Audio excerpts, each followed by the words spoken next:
ইব্রাহিম আলাইহিস সালাতু ওয়াস সালাম যখন আল্লাহ পাক রব্বুল আলামিনের কাছে সন্তান চাইলেন, মালিক, ও দয়ার মালিক, দয়া মেহেরবানি করে আপনি আমাকে একটা নেককার সন্তান দান করেন গো আল্লাহ।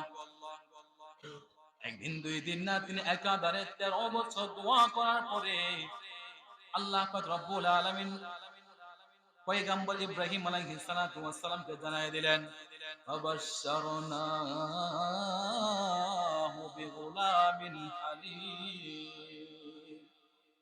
আল্লাহ পাক রব্বুল আলামিন জানায় দিলেন, ও পয়গম্বর, আমি আল্লাহ আপনাকে একদম সহনশীল সন্তান দান করলাম। কতটা সহনশীল সামনে বুঝবেন। ইব্রাহিম আলাইহিস সালাতু ওয়াস সালামের যখন সন্তান হয়ে গেল, ওই সন্তানের নাম রাখলেন ইসমাঈল আলাইহিস সালাতু ওয়াস সালাম। সন্তানের বয়স যখন ধীরে ধীরে বাড়তে লাগলো, 1 থেকে 2 বছর যখন হয়ে গেল, ইব্রাহিম আলাইহিস সালাতু ওয়াস সালাম সন্তানটাকে আদর করে কোলে নেয়। ছোট সন্তানটাকে যখন কোলে নেয়, থাবা মেরে আস্তিকটা ধরে ফেলে। ছোট সন্তানের একটা বড় খাসলত হচ্ছে, তারা ধরতে জানে, ছাড়তে জানে না। ইব্রাহিম আলাইহিস সালাতু ওয়াস সালাম কোলে লইয়া সন্তানটাকে আদর করে আর মুস্কি মুস্কি হাসে, বড় খুশি, শেষ বয়সে একটা সন্তান পেয়েছে। ইব্রাহিম আলাইহিস সালাতু ওয়াস সালামকে আল্লাহ পাক রব্বুল আলামিন জানায় দিলেন, পয়গম্বর, জানার বড় ইচ্ছা পয়গম্বর, একটা দিলের ভিতরে কয়জনের মহব্বত জানতে চাই।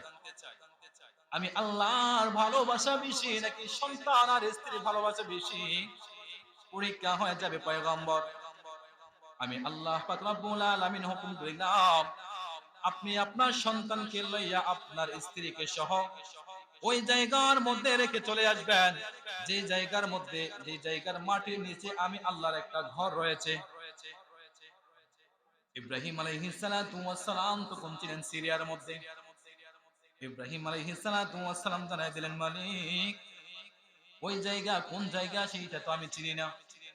আল্লাহ পাক রব্বুল আলামিন জিবরাইল আলাইহিস সালাতু ওয়াস সালামকে পাঠিয়ে দিলেন, আপনি জিবরাইলকে অনুসরণ করতে করতে চলে যাবেন। সিরিয়া থেকে রওনা হয়ে প্রায় 1500 মাইল, 1500 কিলোমিটার রাস্তা পাড়ি দিয়ে চলে গেলেন বাক্কা, নাম ছিল তখনকার, আজকে জায়গার নাম হচ্ছে মক্কা। ওই জায়গার মধ্যে তখন কোনো মানুষ ছিল না, জনপদ ছিল না, একটা ঘর বাড়িও তখন ছিল না।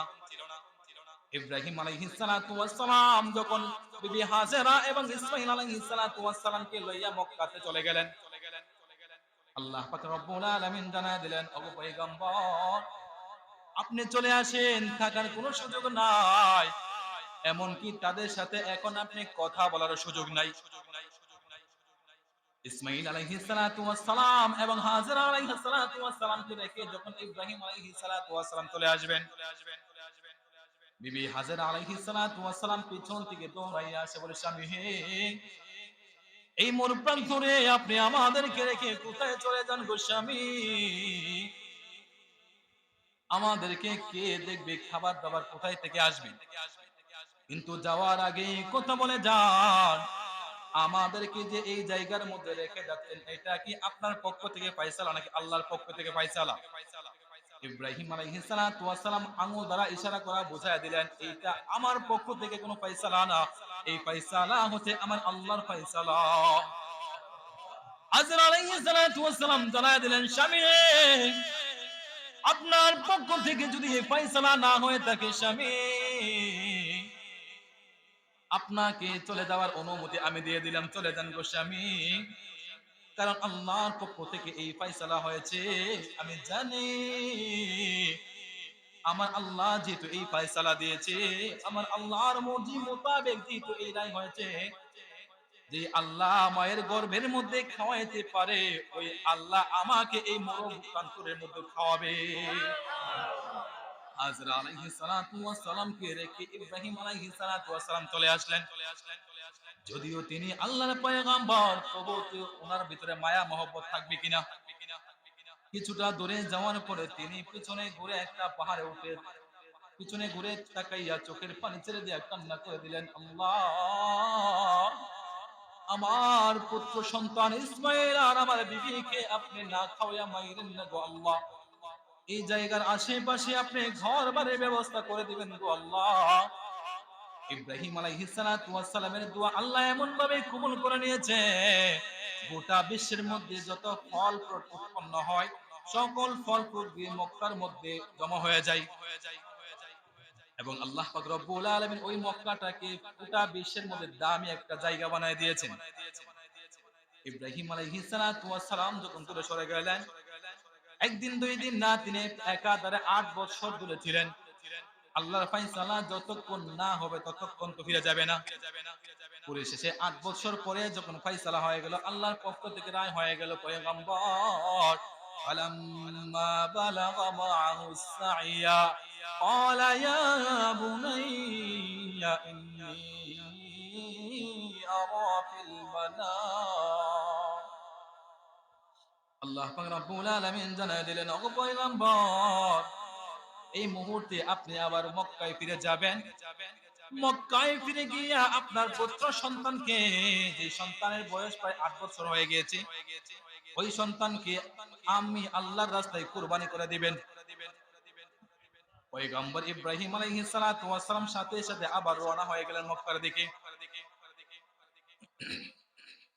মক্কার দিকে যখন আবার পুনরায় চলে আসলেন, ইব্রাহিম আলাইহিস সালাতু ওয়াস সালামের যখন ইসমাঈল আলাইহিস সালাতু ওয়াস সালামের ঘরের কাছাকাছি চলে আসলেন, ইসমাঈল আলাইহিস সালাতু ওয়াস সালাম দৌড়াইয়া আয়েশা জড়ায়া ধরে বলেন, আব্বু আপনি কোথায় থেকে আসলেন?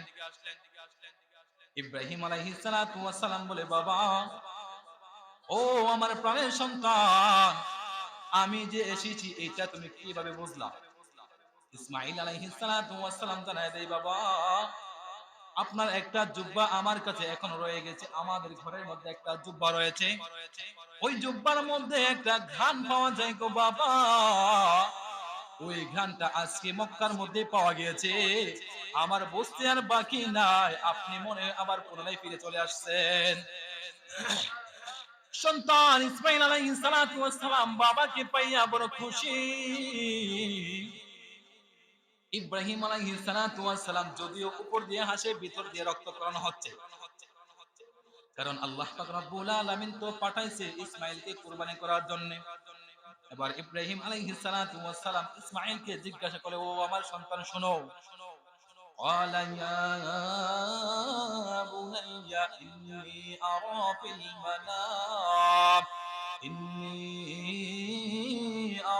المنام أني أذبحك فانظر ماذا ترى قال يا أبت افعل ما تؤمر ستجدني إن شاء الله من الصابرين।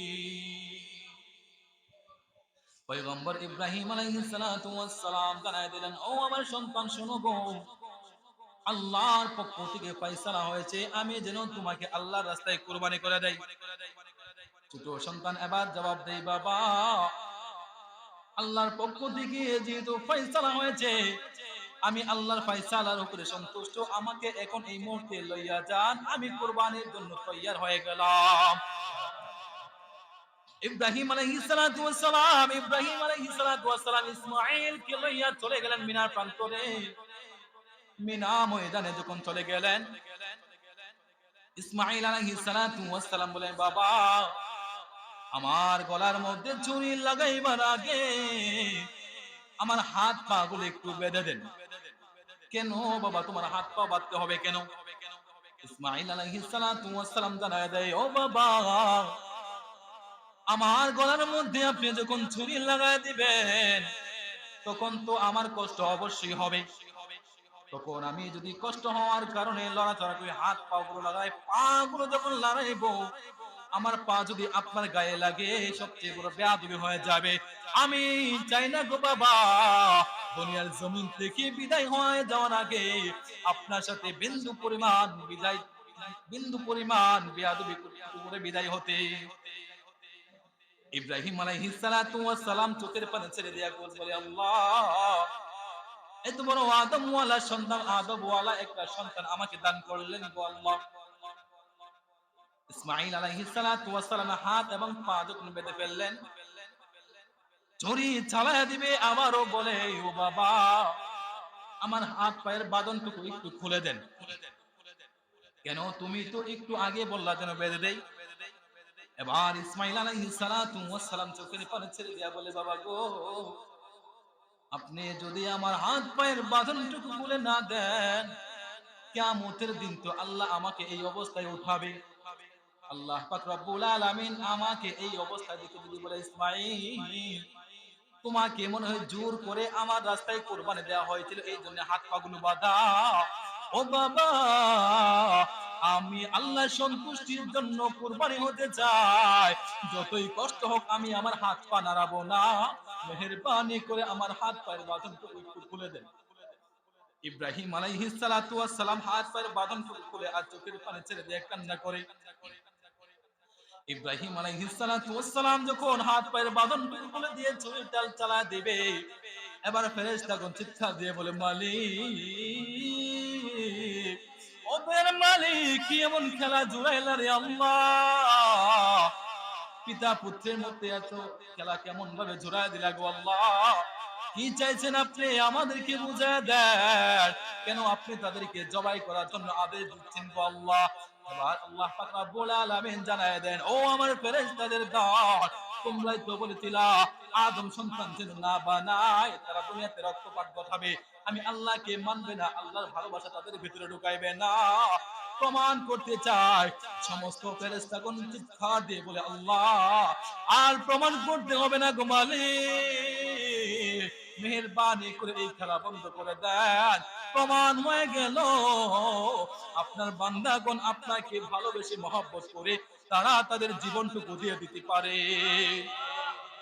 আল্লাহ পাক রব্বুল আলামিন জানায় দিলেন, ও জিবরাইল, জান্নাতের ভিতর থেকে দুম্বা একটা লইয়া চলে যাও, আমি তো ইসমাইলের গলা কাটতে চাই না, তাদের মহব্বত আমার জন্য কতটুকু রয়েছিল তোমাদেরকে দেখাইতে চাই, বিশ্ববাসীকে দেখাইতে চেয়েছিলাম, প্রমাণ হয়ে গেল আমি আল্লাহর ভালোবাসা তাদের কাছে অনেক বেশি।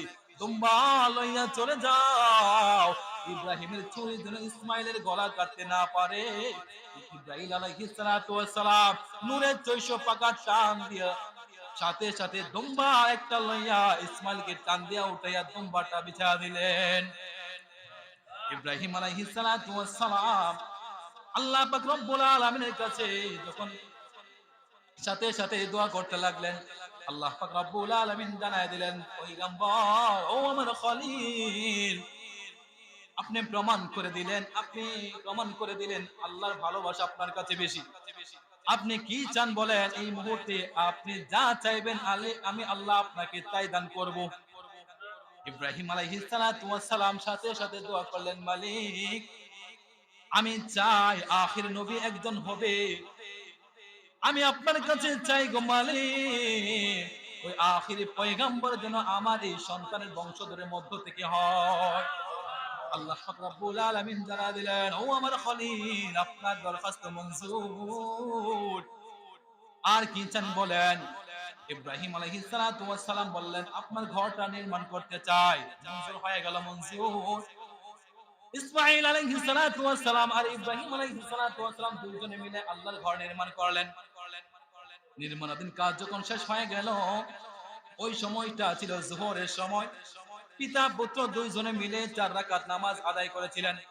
আল্লাহ পাক রব্বুল আলামিনের কাছে ওই 4 রাকাত নামাজ এতটা পছন্দনীয় হয়েছিল, আল্লাহ পাক রব্বুল আলামিন শেষ নবীর উম্মতের জন্য 4 রাকাত নামাজ ফরজ বানায় দিয়েছেন। আল্লাহ রাসূল আমাদেরকে জানায় দেয়, ও পৃথিবীর মানুষ, 4 রাকাত যোহরের নামাজ যদি কোনো ব্যক্তি ঠিকঠাক মতো আদায় করতে পারে, আল্লাহ পাক রব্বুল আলামিন তার ব্যবসা বাণিজ্য এবং রিজিকের মধ্যে বরকত ঢেলে দিবেন।